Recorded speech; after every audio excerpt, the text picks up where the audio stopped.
It's harder to be a healthcare worker now than it ever has been in the past. The Bureau of Labor Statistics says 55,000 fewer registered nurses were working in 2021 compared to 2020, and it has to do with a number of things. The biggest, according to the American Federation of Teachers Healthcare Division, is violence against healthcare workers on the job. It did a nationwide survey on nurses asking what else may be contributing to the staffing crisis. 61% of them said the pandemic negatively impacted their mental health. 15% have even had recent thoughts of suicide.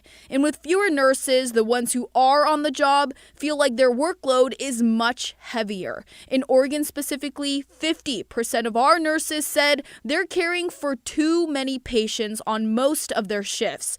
99% said their units are sometimes or never staffed appropriately.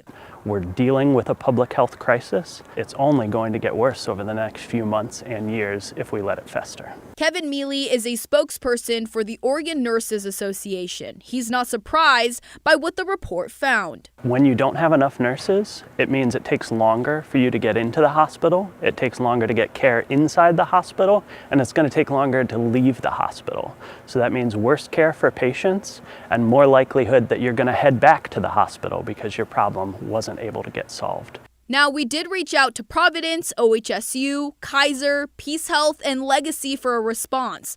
Only OHSU got back to us by our deadline and said in part, quote, OHSU takes seriously our commitment to safety of our patients and clinical staff, and we value our partnership with the Oregon Nurses Association in maintaining a safe and healthy workplace. Mealy says the union will be presenting new legislation in Salem that would bring safer staffing practices for hospitals and medical care settings, like enforcing breaks between long work shifts and mandated meal times.